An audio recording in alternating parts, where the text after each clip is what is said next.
इस बार रामपुर गांव में ठंड इतनी तेज पड़ रही थी कि लोगों की आत्माएं तक स्वेटर को पुकार रही थी। उसी गांव में एक बहुत बड़े परिवार में राधिका की नई नई शादी हुई थी। बहू, ये तेरे ससुर जी हैं। ये मेरा बड़ा बेटा अजय यानी तेरा जेठ, ये तेरी जेठानी, ये तेरी 2 छोटी छोटी ननद, और अपने पति विजय को तो तू अच्छी तरह जानती ही है। हम सभी को खाने का बहुत शौक है। तुम्हारी माँ ने बताया तुम्हें बहुत अच्छा अच्छा खाना बनाना आता है, इसीलिए हमने शादी के लिए हाँ कर दी और उनसे हमने कोई सवाल नहीं पूछा। बस इतनी सी बात। खाना बनाने का तो मुझे भी बहुत शौक है। मैं अभी जाकर सबके लिए खाना बना देती हूँ। बताइए क्या क्या खाना चाहेंगे आप लोग? देवरानी जी, इस ठंड के मौसम में तो मुझे गरम गरम पूरियां और मटर पनीर की सब्जी खानी है। बहू, मुझे तो गरम गरम छोले भटूरे खाने का मन हो रहा है। भाभी, मेरे लिए तो आप अंडा करी बना देना। मेरा बड़ा मन करता है अंडा करी खाने का, लेकिन इस घर में किसी को बनाना ही नहीं आता। पर भाभी, मेरे लिए मूली के पराठे और टमाटर की चटनी बना देना।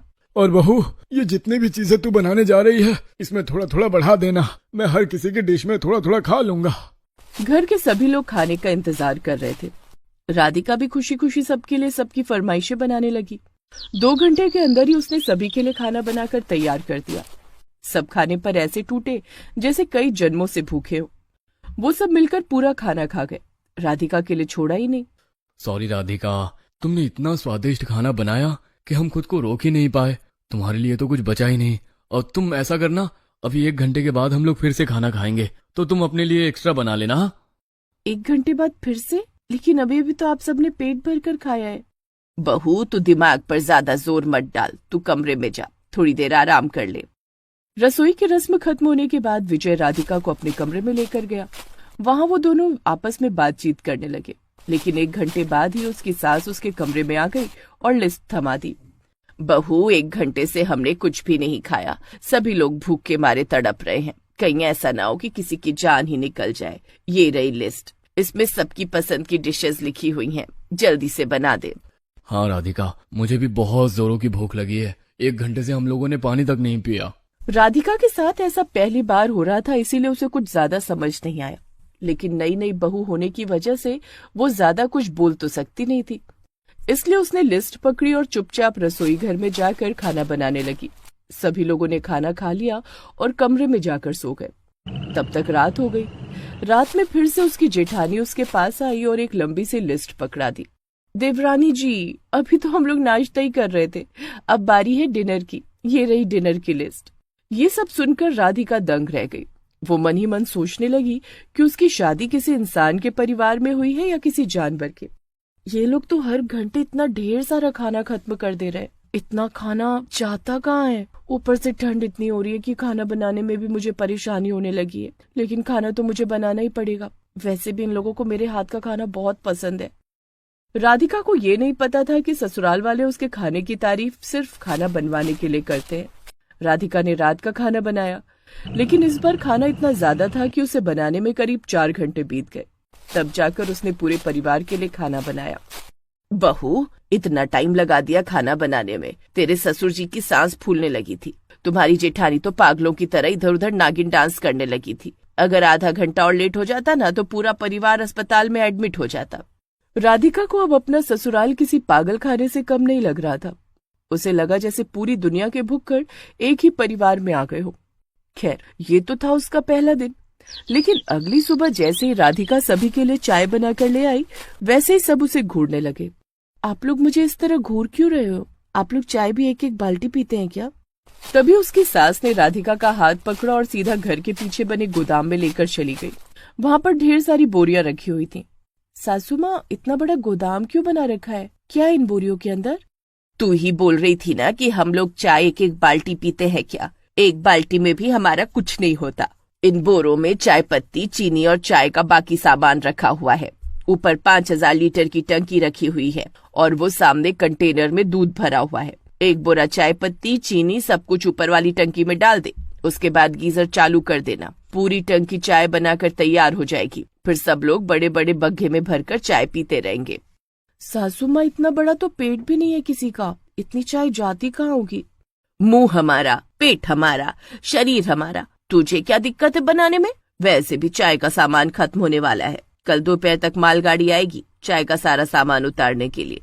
सासू माँ चाय का सामान लाने के लिए पूरी की पूरी मालगाड़ी आती है, तो मैं सोच रही हूँ कि लंच और डिनर का खाने का सारा सामान कहाँ से आता होगा। लगता है पूरी की पूरी सब्जी मंडी खरीद ली होगी आप लोगों ने। बहू, हम लोग सब्जी बाहर से नहीं, हम खुद की खेती करते हैं। 5 एकड़ में सिर्फ सब्जियां उगाई जाती हैं हमारे खेतों में। अब अगर तूने एक सवाल और पूछा ना, तो हम लोगों की चाय की तड़प इतनी बढ़ जाएगी कि हम लोग बेहोश होकर गिरने लगेंगे। फिर तेरा खाना बनाने का भी कोई फायदा नहीं होगा। इतना सुनते ही राधिका घबरा गई। उसने बड़ी वाली पानी की टंकी में चाय पत्ती चीनी डालकर गीजर चालू कर दिया, जिससे टंकी में थोड़ी ही देर में चाय बनकर तैयार हो गई। इसके बाद परिवार के सभी सदस्य नीचे टोटी में मग्गा लगाकर चाय पीने लगे। तभी राधिका ने सोचा, जब तक ये लोग चाय पी रहे हैं उतने में मैं जल्दी से खाना बना लेती हूँ, वरना बहुत जल्दी जल्दी करना पड़ेगा। राधिका ने सिर्फ 1 कप चाय पी और रसोई घर में जाकर सबके लिए खाना बनाने लगी। अभी ये उसका रोज का काम हो गया था। दिन में हर घंटे ससुराल वालों को खाना चाहिए होता था। इस तरह कम से कम 10 बार से भी ज्यादा वो लोग खाना खाते थे। शुरू शुरू में तो उसे अच्छा लगता था, लेकिन जैसे जैसे समय बीता राधिका की हालत खराब होने लगी, क्योंकि खाना बनाने में उसकी कोई मदद नहीं करता था। कुछ महीनों बाद ठंड के मौसम में दिन में 10 बार खाना बनाने की वजह से उसकी तबीयत बुरी तरह खराब हो गई। विजय, जल्दी से डॉक्टर को फोन कर। हमारी खाना बनाने वाली मशीन खराब नहीं होनी चाहिए, वरना हम सब भूखे मरने लगेंगे फिर से। सही कह रही हो माँ, मैं अभी डॉक्टर को बुला लेता हूँ। विजय ने फोन करके तुरंत डॉक्टर को बुलाया। डॉक्टर ने उसका चेकअप किया। उसके बाद डॉक्टर ने कहा, देखिए, मैं आपका फैमिली डॉक्टर हूँ और मैं कई दिनों से देख रहा हूँ कि आप अपनी बहू से अकेले बहुत काम कराते हैं। ठंड के मौसम में दिन में 10 बार इतना सारा खाना अकेले बनाने की वजह से इन्हें कई बीमारियों ने घेर लिया है और बहुत कमजोरी भी हो गई है। इन्हें कम से कम 2 महीने की रेस्ट चाहिए और 2 महीने तक दवाइयाँ चलेंगी, तब जाकर ये ठीक हो पाएंगी, वरना हालात बहुत बिगड़ सकती है और इसके जिम्मेदार आप सभी होंगे। ये सुनकर उसके ससुराल वाले घबरा गए। तभी उसकी सास ने कहा, विजय बेटा, अगर बहू को कुछ हो गया तो सारा इल्जाम हम पर ही आ जाएगा।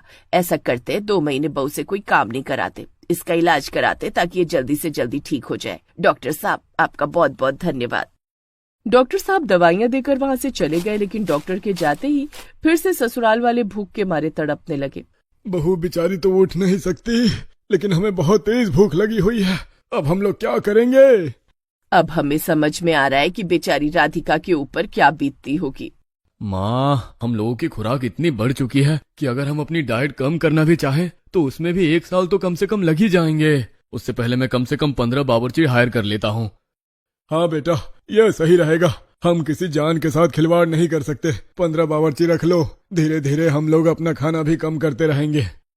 विजय ने उसी दिन 15 बावर्ची हायर कर लिए।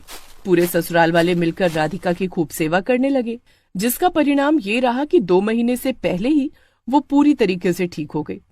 लेकिन अब उससे इतना काम नहीं करवाया जाता था।